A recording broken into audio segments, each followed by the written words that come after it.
दोस्तों, स्वागत है आपके अपने YouTube चैनल पर, जहां हम आपको लेकर चलते हैं इतिहास के सबसे मजेदार और रहस्यमयी किस्सों की दुनिया में। आज हम बात करने जा रहे हैं उस इंसान की जिसने 1971 में ऐसा कारनामा किया कि वो इतिहास में अमर हो गया। जी हाँ, हम बात कर रहे हैं डीबी कूपर की। डैन कूपर, जिसे बी कूपर के नाम से जाना जाता है, 1971 में एक फ्लाइट को हाईजैक करके असंभव को संभव कर दिखाया। अब आप सोच रहे होंगे कि इसमें क्या मजेदार है। तो साहब, यह किस्सा एक हॉलीवुड फिल्म की स्क्रिप्ट की तरह है, जिसमें एक आदमी ने प्लेन को हाईजैक किया, पैसे लिए और पैराशूट से कूदकर गायब हो गया और फिर कभी नहीं पकड़ा गया। तो चलिए इस मजेदार सफर पर चलते हैं। नवंबर 24 की दोपहर के 3 बजे का टाइम था। उस दिन थैंक्सगिविंग का फेडरल हॉलिडे, जो यूनाइटेड स्टेट्स में 4th थर्सडे को नवंबर में सेलिब्रेट करते हैं, जिसे अमेरिकन थैंक्सगिविंग भी कहते हैं। उस दिन एक व्यक्ति जो एक काले अटैची केस को लेकर पोर्टलैंड इंटरनेशनल एयर पर नॉर्थ वेस्ट ओरिएंट एयरलाइंस के फ्लाइट काउंटर के पास पहुंचा। उस व्यक्ति ने फ्लाइट 305 के लिए एक तरफा टिकट खरीदा, जो सियाटल टकोमा इंटरनेशनल एयरपोर्ट से टेक ऑफ के लिए नॉर्थ की ओर 30 मिनट की यात्रा थी। उसके टिकट पर उस व्यक्ति ने अपना नाम डैन कूपर उसका नाम लिखा था। कूपर एक अमेरिकन वाइट, जिसकी उम्र लगभग 40 या 35 के लगभग थी। उनके काले बाल और ब्राउन आंखें, काला या भूरा बिजनेस सूट, सफेद शर्ट, पतली काली टाई। बारिश का टाइम था तो काला रेनकोट अपने लेफ्ट हैंड में और ब्राउन कलर के जूते पहने हुए थे। एक ब्रीफकेस और एक ब्राउन पेपर का बैग लिए हुए, जो फ्लाइट 305 की एक टिकट लेके फ्लाइट में सफर कर रहा था। कूपर फ्लाइट 305 में सवार हुए, जो एक बोइंग 727-800 थी। कूपर को सबसे पीछे की सीट मिली, जो लास्ट लाइन में 18E थी। उस फ्लाइट में कूपर को पकड़कर 36 पैसेंजर और 6 क्रू मेंबर थे। फ्लाइट 305 ने पोर्टलैंड से शेड्यूल टाइम पर 2:50 बजे दोपहर को फ्लाइट टेक ऑफ के लिए तैयार थी। कूपर ने अपनी साइड बेल बजाकर एयर होस्टेस को बुलाया और bourbon drink and 7 up order किया। कूपर बहुत ही चार्मिंग और कॉन्फिडेंस से भरा हुआ व्यक्ति था। उसने उड़ान के तुरंत बाद कूपर ने फ्लाइट अटेंडेंट को एक नोट सौंपा, जो प्लेन के पिछले हिस्से में जंप सीट पर बैठी थी, कूपर के सीधे पीछे। एयर होस्टेस ने यह मान लिया कि नोट एक अकेले बिजनेस का टेलीफोन नंबर है, जो उससे फ्लर्ट कर रहा है, और उसने नोट को बिना खोले अपनी पर्स में डाल दिया। कूपर ने फिर उसकी ओर झुकते हुए उसके कानों में कहा, मिस, बेहतर होगा कि आप उस नोट को देख लें, मेरे पास एक बम है। एयर होस्टेस ने पहले तो सोचा कि कूपर मजाक कर रहे हैं, लेकिन जब उसने नोट को खोला और पढ़ा तो उसकी आंखें चौड़ी हो गईं। साफ सुथरे बड़े अक्षरों में एक फेल्ट टिप पेन से लिखा हुआ, मिस, मेरे ब्रीफ केस में एक बॉम्ब है और मैं चाहता हूं कि आप मेरे पास बैठें। एयर होस्टेस ने नोट कूपर को लौटा दिया। उसकी डिमांड पर कूपर के बाजू में जाके बैठ गई और धीरे से कहा, मुझे बॉम्ब देखना है। कूपर ने अपना ब्रीफकेस खोला और एयर होस्टेस ने देखा कि उसमें 4 लाल सिलेंडरों की 2 लाइंस हैं, जिन्हें उसने डायनामाइट माना। सिलेंडरों से जुड़े हुए वायर्स और एक बड़ा सिलेंड्रिकल बैटरी थी, जो बॉम्ब की तरह लग रहा थी। कूपर ने ब्रीफकेस को बंद किया और एयर होस्टेस से अपनी मांगें बताईं। उसने कूपर की मांगों के साथ एक नोट लिखा। उसने जाकर पायलटों को स्थिति की जानकारी दी। कैप्टन ने उसे बताया कि वह फ्लाइट के टाइम के लिए कॉकपिट में ही रहे और घटनाओं को होते हुए नोट करती रहे। फिर उन्होंने मिनेसोटा में नॉर्थ वेस्ट फ्लाइट ऑपरेशंस को हाईजैकर की मांगों की जानकारी दी। कूपर 5 बजे तक एक काले बैग में $2 लाख की मांग करता है। उसे 2 फ्रंट पैराशूट और 2 बैक पैराशूट चाहिए। वह पैसे अमेरिकी करेंसी में चाहता है। 2 सेट पैराशूट की मांग करके कूपर ने यह संकेत दिया कि वह एक बंधक को अपने साथ ले जाने की योजना बना रहा है, जिससे अधिकारियों को नॉन फंक्शनल इक्विपमेंट देने से डिस्करेज किया जा सके। एयर होस्टेस के कॉकपिट में बैठने के बाद फ्लाइट अटेंडेंट ने कूपर के पास जाकर उसके और कॉकपिट के बीच एक ट्रांसलेटर का काम किया। फिर उसने और मांगे रखी। जब सियाटल में लैंड करेंगे तो फ्यूल वाले ट्रक तुरंत प्लेन के पास आए और सभी पैसेंजर सीट पर बैठे रहे, जबकि कैप्टन पैसे लेकर चढ़े। कूपर ने कहा कि वह पैसे मिलने के बाद ही पैसेंजर को छोड़ देगा, और सबसे आखिरी चीज जो चढ़नी थी वो थी 4 पैराशूट। कैप्टन ने Seattle Tacoma airport air traffic control ATC को सिचुएशन के बारे में बताया। जिन्होंने लोकल पुलिस और एफबीआई से संपर्क किया। पर सबसे हैरानी की बात यह थी कि किसी भी पैसेंजर को यह नहीं पता था कि प्लेन हाईजैक हो गया है। सभी पैसेंजर रेगुलर सिचुएशन में थे और उन्हें इस बात की कोई भनक भी नहीं थी कि प्लेन के अंदर एक सीरियस ट्रबल चल रहा है।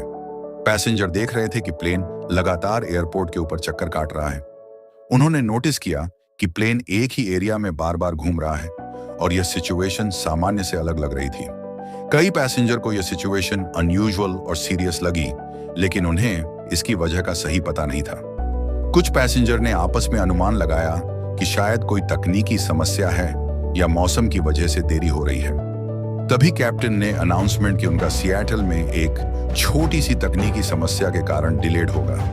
यह सूचना देने के लिए एक सामान्य बहाना चुना गया ताकि पैसेंजर में कोई घबराहट न फैले और वे इसे एक सामान्य देरी माने। इसके चलते पैसेंजर को प्लेन की असली सिचुएशन और हाईजैक की सच्चाई के बारे में कुछ भी पता नहीं चला और वे पीसफुली अपनी यात्रा का इंतजार करते रहे। डोनाल्ड नायरो, जो नॉर्थ वेस्ट ओरिएंट के प्रेसिडेंट थे, ने रैंसम के पेमेंट को मंजूरी दे दी और उन्होंने इस सिचुएशन की गंभीरता को समझते हुए कंपनी के सभी एम्प्लॉयज को डायरेक्टेड किया कि वे हाईजैकर की शर्तों को माने और उसे पूरा सहयोग प्रदान करें ताकि पैसेंजर भी सुरक्षित रह सकें और स्थिति को जल्दी से निपटाया जा सके। इसके तहत एम्प्लॉयज को हाईजैकर के साथ मिलकर उसके द्वारा दी गई इंस्ट्रक्शंस का पालन करना था। लगभग 2 घंटे तक फ्लाइट 305 ने प्यूजेट साउंड के ऊपर चक्कर काटा ताकि सिएटल पुलिस और एफबीआई को कूपर की रैंसम अमाउंट और पैराशूट एकत्रित करने के लिए सफिशिएंट टाइम मिल सके और इमरजेंसी पर्सनल को तैनात किया जा सके। पोर्टलैंड से सिएटल की उड़ान के दौरान कूपर ने कैप्टन से कहा कि वह हमेशा उसकी बगल में ही रहे। उन्होंने बाद में कहा कि कूपर को लोकल इलाके की जानकारी अच्छी तरह से थी। प्लेन के खिड़की से बाहर देखते हुए उसने कहा कि वहां नीचे टाकोमा जैसा लग रहा है। जब प्लेन टाकोमा के ऊपर से उड़ रहा था, उसके बातों से यह पता चलता है कि कूपर ने एरिया की पहचान कर ली थी और उसे उस स्थान की जानकारी थी, जिससे यह और भी स्पष्ट हो गया कि वह लोकल इलाके के बारे में अच्छी तरह से परिचित था। यह जानकारी उसकी प्लान्स और इरादों को लेकर आशंका को और बढ़ा देती है, क्योंकि इससे यह संकेत मिलता है कि वह किसी स्पेशल प्लान के तहत काम कर रहा था। तब एयर होस्टेस ने कूपर को डराने के लिए कहा कि पैराशूट्स मैककॉर्ड एयर फोर्स बेस से आ रहे हैं, पर कूपर बगैर कॉन्फिडेंस से स्माइल की ओर उसने सही ढंग से यह भी नोट किया कि McChord air force base Seattle Tacoma airport से केवल 20 मिनट की ड्राइव पर है। एयर होस्टेस ने बाद में हाईजैकर के का वर्णन करते हुए कहा, कूपर नर्वस नहीं था, वह काफी अच्छा लग रहा था और वह क्रूल या बदतमीजी से बात भी नहीं की। जब प्लेन सिएटल के चारों ओर मंडरा रहा था, तब एक एयर होस्टेस ने कूपर से बातचीत की और पूछा कि उसने नॉर्थ वेस्ट एयरलाइंस को हाईजैक करने का कारण क्यों चुना। वह हंसते हुए जवाब दिया, यह इसीलिए नहीं है कि मुझे आपकी एयरलाइंस से कोई शिकायत है, बल्कि इसलिए कि मुझे पर्सनली एक शिकायत है। फिर उसने यह स्पष्ट किया कि यह उड़ान बस उसकी जरूरतों के योग्य थी। फिर कूपर ने कि वह कहां से है। उसने उत्तर दिया कि वह प्रॉपर पेंसिल्वेनिया से हो, लेकिन उस समय मिनियापोलिस में रह रही थी। कूपर ने उत्तर दिया कि मिनेसोटा बहुत अच्छा देश है। फिर एयर होस्टेस ने उसने पूछा कि वह कहां से है, लेकिन वह नाराज हो गया और उत्तर देने से इनकार कर दिया। उसने पूछा कि क्या वह सिगरेट पीते हैं और उसे एक सिगरेट पेश की। उसने जवाब दिया कि उसने धूम्रपान छोड़ दिया है, लेकिन फिर भी सिगरेट ले ली।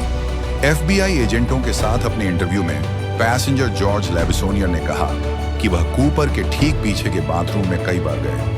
एक बार जब वह बाथरूम से वापस आया तो लेबिसोनियर ने कहा कि उसके सीट तक का रास्ता एक पैसेंजर द्वारा ब्लॉक्ड था, जो एक काउबॉय हैट पहने हुए था और कैप्टन से सवाल कर रहा था कि उस समय उन्हें देरी क्यों हो रही थी।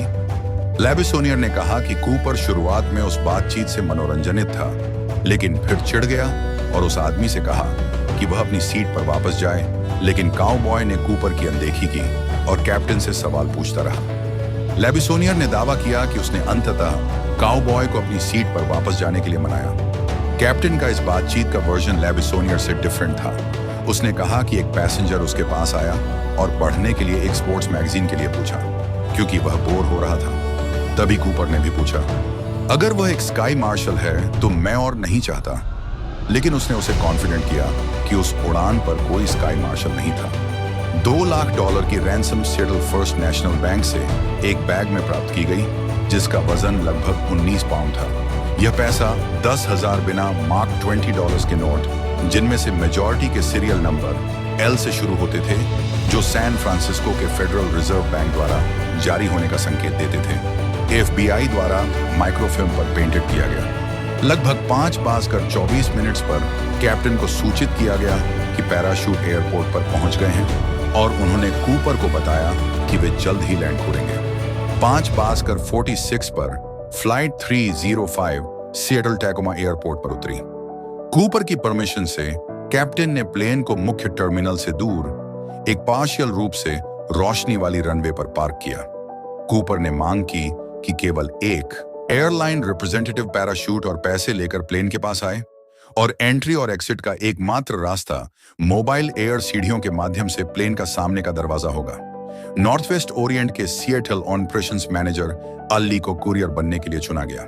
इस पॉसिबिलिटी से बचने के लिए कि कूपर ली की एयरलाइन यूनिफॉर्म को लॉ एनफोर्समेंट अधिकारी की वर्दी समझ ले, उन्होंने इस काम के लिए साधारण कपड़े पहन लिए। पैसेंजर को बैठे रहने के लिए कहा गया। एक ग्राउंड क्रू ने मोबाइल सीढ़ी को जोड़ा। कूपर के इंस्ट्रक्शन के अनुसार कैप्टन से सामने के दरवाजे से बाहर निकली और रैंसम की रकम ली। जब वह वापस आई तो उन्होंने पैसे का बैग बैठे हुए पैसेंजर के पास से ले जाकर आखिरी लाइन में बैठे कूपर को दिया। इसके बाद कूपर ने पैसेंजर को छोड़ने पर सहमति जताई।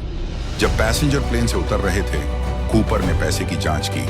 तनाव को तोड़ने की कोशिश में एयर होस्टेस ने मजाक में कूपर से पूछा कि क्या वह कुछ पैसे ले सकती हैं।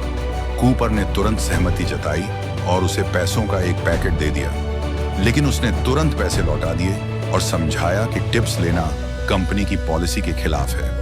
पैसेंजर के सुरक्षित उतर जाने के बाद केवल कूपर और छूहू क्रू मेंबर्स के सदस्य ही प्लेन में रह गए। कूपर की डिमांड के अनुसार कैप्टन ने पैराशूट लाने के लिए प्लेन के बाहर 3 चक्कर लगाए, जिन्हें उसने प्लेन के पिछले हिस्से में कूपर को दिया। जब कैप्टन पैराशूट ला रही थी तो एयर होस्टेस ने कूपर से पूछा कि क्या वह अपना पर्स ले सकती है, जो उसकी सीट के पीछे एक कंपार्टमेंट में रखा हुआ था। कूपर ने सहमति जताई और कहा, मैं तुम्हें नहीं काटूंगा। फ्लाइट अटेंडेंट हैंकॉक ने फिर कूपर से पूछा कि क्या फ्लाइट अटेंडेंट्स जा सकती हैं, जिस पर कूपर ने जवाब दिया, जैसा चाहो। इसलिए 2 एयर होस्टेस उतर गईं। जब कैप्टन ने आखिरी पैराशूट कूपर को दिया तो उसने उसे पैराशूट इस्तेमाल करने की प्रिंटेड इंस्ट्रक्शंस की एक स्लिप दी, लेकिन कूपर ने कहा कि उसे उनकी जरूरत नहीं है। फ्यूल भरने की प्रोसेस में एक समस्या के कारण देरी हुई, इसलिए प्लेन में फ्यूल भरने के लिए दूसरा और फिर तीसरा ट्रक लाया गया। देरी के दौरान कैप्टन ने कहा कि कूपर ने शिकायत की कि पैसे एक कपड़े के बैग में दिए गए, जबकि उसने एक बैकपैक की मांग की थी। अब उसे पैसे ले जाने के लिए नया तरीका अपनाना पड़ा। एक पॉकेट नाइफ का उपयोग करके कूपर ने एक रिजर्व पैराशूट के कैनपी को काटा और कुछ पैसे को खाली पैराशूट बैग में भर दिया। एक FAA अधिकारी ने कूपर से प्लेन के अंदर आमने सामने मिलने का डिमांड किया, लेकिन कूपर ने इसे ठुकरा दिया। कूपर ने इम्पेशेंटली कहा, इसमें इतना समय नहीं लगना चाहिए और चलो इसे शुरू करें। उसके बाद कूपर ने कॉकपिट क्रू को अपना उड़ान योजना और इंस्ट्रक्शन दिए। प्लेन को साउथ की दिशा में मेक्सिको सिटी की ओर मिनिमम हवा की गति पर उड़ाना, लगभग 100 नॉट्स 185 किमी घंटा और मैक्सिमम 10,000 फीट 3,000 मीटर ऊंचाई पर। कूपर ने यह भी स्पेसिफाइड किया कि लैंडिंग गियर डिप्लॉयड रहना चाहिए, विंग फ्लैप्स 15 डिग्री नीचे होने चाहिए और कैबिन को बिना प्रेशर के रखना चाहिए। लगभग 7:30 को फ्लाइट 305 ने उड़ान भरी, जिसमें केवल कूपर, कैप्टन, 2 एयर होस्टेस और फ्लाइट इंजीनियर एंडरसन थे। 2 F-106 फाइटर प्लेन जो मैककॉर्ड एयरफोर्स बेस से थे और एक लॉकहीड T-33 ट्रेनर जो एक अन्य एयर नेशनल गार्ड मिशन से मोड़ा गया था, ने 727 का पीछा किया। सभी 3 जेट्स ने धीमी गति से चल रहे 727 के पीछे से उड़ान पैटर्न बनाए रखा और कूपर की नजर से बाहर रहे। उड़ान के बाद कूपर ने कैप्टन से पिछली सीढ़ी को नीचे करने को कहा। उसने कूपर और फ्लाइट क्रू को बताया कि उसे प्लेन से बाहर खींचे जाने का डर है। फ्लाइट क्रू ने सुझाव दिया कि वह कॉकपिट में जाकर एक इमरजेंसी रस्सी ले ले, जिससे वह खुद को एक सीट से बांध सके। कूपर ने यह सुझाव ठुकरा दिया, ये कहते हुए कि वह नहीं चाहता कि वह आगे जाए या फ्लाइट क्रू वापस आए। उसने अपनी चिंता व्यक्त की और कूपर से कहा कि वह पैराशूट की किसी रस्सी को काटकर एक सुरक्षा लाइन बना दे। कूपर ने कहा कि वह खुद सीढ़ी नीचे करेगा। उसे कॉकपिट में जाने, कोच और फर्स्ट क्लास के बीच की परत को बंद करने और वापस न आने का इंस्ट्रक्शन दिया। जाने से पहले कैप्टन ने कूपर से पिटीशन लगाई, प्लीज प्लीज बॉम्ब साथ ले जाइए। कूपर ने जवाब दिया कि वह या तो बॉम्ब को इनएक्टिव करेगा या उसे साथ ले जाएगा। जब वह कॉकपिट की ओर बढ़ी और परत बंद करने के लिए मुड़ी तो उसने देखा कि कूपर गली में खड़ा है और पैसे का बैग अपनी कमर के चारों ओर बांध रहा है। उड़ान के शुरू होने से लेकर जब कैप्टन कॉकपिट में गई 4 से 5 मिनट बीत चुके थे। बाकी की उड़ान के दौरान कैप्टन कॉकपिट में रही और वह आखिरी व्यक्ति थी जिसने हाईजैकर्स को देखा। लगभग 8 बजे कॉकपिट की चेतावनी लाइट जल उठी, जो यह दर्शा रही थी कि पिछली सीढ़ी खोली गई है। पायलट ने कॉकपिट इंटरकॉम के माध्यम से कूपर से पूछा कि क्या उसे मदद की जरूरत है, लेकिन कूपर का आखिरी संदेश एक शब्द का उत्तर था, नहीं। सीढ़ी खुलने से कैबिन के एयर प्रेशर में कमी आई, जिससे क्रू के कान में दबाव महसूस हुआ। लगभग 8:30 मिनट को प्लेन की पूंछ अचानक ऊपर की ओर झुक गई, जिससे पायलटों को प्लेन को ठीक करने और इसे फ्लैट उड़ान पर लाने की जरूरत पड़ी। FBI के साथ इंटरव्यू में को पायलट बिल राटाजक ने कहा कि अचानक ऊपर की ओर झुकाव तब हुआ जब उड़ान पोर्टलैंड के उत्तर में सबर्ब्स के पास थी। रात को 11 बजे, जबकि पिछली सीढ़ी अभी भी खुली थी, फ्लाइट 305 ने रीनो टाहो इंटरनेशनल एयरपोर्ट पर लैंड किया। FBI agent, local police, sheriff deputy और रीनो पुलिस ने प्लेन के चारों ओर एक घेरा बनाकर रखा, लेकिन हाईजैकर और बॉम्ब के अभी भी प्लेन में होने के डर से उन्होंने प्लेन के पास नहीं गए। कैप्टन ने कैबिन की तलाशी ली, कन्फर्मेशन की कि कूपर अब प्लेन में नहीं है और 30 मिनट की खोज के बाद FBI बॉम्ब स्क्वाड ने कैबिन को सुरक्षित घोषित कर दिया। प्लेन में 66 छिपे हुए अंगुली के निशानों के अलावा FBI एजेंटों ने कूपर की काली क्लिप ऑन टाई क्लिप और 4 पैराशूट में से 2 को भी बरामद किया। इनमें से एक पैराशूट खोला गया था और उसकी 3 श्राउड लाइंस को काटा गया था। FBI एजेंटों ने पोर्टलैंड, सिएटल और रीनो में गवाहों से पूछताछ की और कई कंपाइल्ड स्केच तैयार किए। लोकल पुलिस और FBI एजेंटों ने तुरंत संभावित संदिग्धों से पूछताछ शुरू की, यह संभावना देखते हुए कि हाईजैकर ने अपना असली नाम या पहले किए गए अपराध में वही उपनाम इस्तेमाल किया हो। पोर्टलैंड पुलिस ने पोर्टलैंड के एक नागरिक जिसका नाम DB कूपर था को ढूंढा और उससे पूछताछ की। पोर्टलैंड का कूपर मामूली पुलिस रिकॉर्ड वाला था, लेकिन जल्दी ही संदिग्ध के रूप में हटा दिया गया। रिपोर्टर जेम्स लॉन्ग ने डेडलाइन की जल्दी में उस व्यक्ति को हाईजैकर के नाम से कंफ्यूज कर दिया। यूनाइटेड प्रेस इंटरनेशनल के रिपोर्टर क्लाइड जेबिन ने लॉन्ग की गलती को दोबारा पब्लिश किया और जैसे जैसे अन्य मीडिया सोर्सेज ने इस गलती को दोहराया, हाईजैकर का उपनाम DB कूपर बन गया। एक एक्सपेरिमेंट में हाईजैकिंग में इस्तेमाल किए गए समान प्लेन को उसी उड़ान सेटअप में उड़ाते हुए FBI एजेंटों ने 200 पाउंड मतलब 90 किलोग्राम के स्लेडू को खुली एयर स्टेयर से बाहर धकेला और 8:13 मिनट्स को फ्लाइट क्रू द्वारा डिस्क्राइब्ड टेल के हिस्से की ऊपर की ओर गति और कैबिन एंट्री में टेम्पोरेरी बदलाव को दोहराने में सफल रहे। अनुमान के अनुसार कूपर की landing zone Mount Saint Helens के दक्षिणी छोर पर वॉशिंगटन के एरियल से कुछ मील साउथ में लेक मोरविन के पास थी, जो लुइस रिवर पर बने एक आर्टिफिशियल झील द्वारा बनी थी। खोज प्रयास क्लार्क और कोलिट्स काउंटीज पर केंद्रित किए गए, जो लुइस रिवर के दक्षिण और उत्तर के इलाके को शामिल करते हैं। FBI एजेंटों और शेरिफ डेप्यूटी ने बड़े हिस्से के फॉरेस्टेड इलाके की तलाशी पैदल और हेलीकॉप्टर से की। स्थानीय फार्म हाउसों की दरवाजे से दरवाजे तक तलाशी भी की गई। अन्य खोजी दलों ने लेक मोरविन और इसके पूर्व में स्थित येल लेक के साथ पेट्रोल बोटों की मदद से खोज की। कूपर या उसके द्वारा ले जाई गई किसी भी चीज का पता नहीं चला।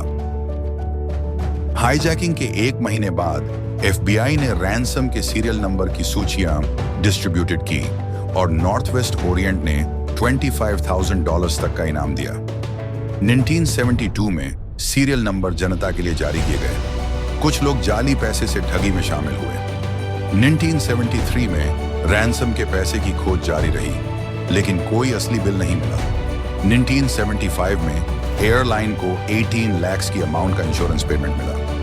कूपर की हाईजैकिंग से प्रेरित होकर बहुत से लोगों ने भी ऐसी ही हाईजैकिंग करने की कोशिश की। जैसे किसी ने सोचा कि अगर डीबी कूपर ऐसा कर सकता है तो मैं भी कर सकता हूं। एक व्यक्ति ने सोचा कि कूपर की तरह खुद को सुपर हीरो दिखाने के लिए उसने हवाई जहाज को हाईजैक करने की योजना बनाई। लेकिन उसकी योजना में एक समस्या थी, उसके पास सही उपकरण नहीं थे। उसकी हाईजैकिंग बस एक ड्रामा बन गई जब उसने एक पिस्तौल के बजाय प्लास्टिक की बंदूक इस्तेमाल करी। दूसरे व्यक्ति ने पायलट से कहा, मैं हाईजैक कर रहा हूं, लेकिन पायलट ने सोचा कि वह मजाक कर रहा है। हाईजैकर ने फिर खुद को रोकते हुए कहा, ओह सही में, मैं सिर्फ हवाई यात्रा के नए तरीके ट्राई कर रहा था। एक और व्यक्ति ने प्लेन में बॉम्ब की धमकी दी, लेकिन जब पायलट ने उसे गंभीरता से लिया और उसे नीचे उतरने के लिए कहा तो वह घबराकर प्लेन के रनवे पर ही फिसल पड़ा और खुद को पकड़वाने की कोशिश की। इन सभी की हाईजैकिंग की कोशिशें कुछ खास सफल नहीं हो पाई, लेकिन कूपर की तरह अपनी योजना को परफेक्ट करने की इनकी जुनून ने सबको हंसने का मौका जरूर दिया। कूपर के बारे में यह भी एक बड़ा सवाल है कि क्या वह आज भी जीवित है। बहुत से लोग मानते हैं कि कूपर का कोई सुराग न मिलना और पैसे का कभी इस्तेमाल न करना यह दर्शाता है कि वह अब भी जिंदा हो सकता है। कूपर एक ऐतिहासिक अपराधी के रूप में फेमस हो गया है। उसकी हाईजैकिंग की घटना और उसकी पहचान का रहस्य उसे इतिहास के सबसे फेमस चोरों में से एक बनाता है। इस मामले ने मीडिया और आम लोगों के बीच बहुत चर्चा की और आज भी कूपर का नाम हेडलाइंस में रहता है। अगर आप कूपर होते तो आप उन पैसे का क्या करते? अगर आपको ये वीडियो पसंद आया तो लाइक और सब्सक्राइब जरूर करें और याद रखें, अगर कूपर के पास आज भी कोई अनसुलझा रहस्य है तो शायद यही वीडियो उसका अगला इशारा हो। और हाँ, अगर आपको लगता है कि हम कूपर को ढूंढ सकते हैं तो कमेंट बॉक्स में अपनी टीम की ज्वाइनिंग का मैसेज छोड़ दें, क्योंकि हो सकता है अगली बार हम कूपर के साथ चाय पी रहे हों।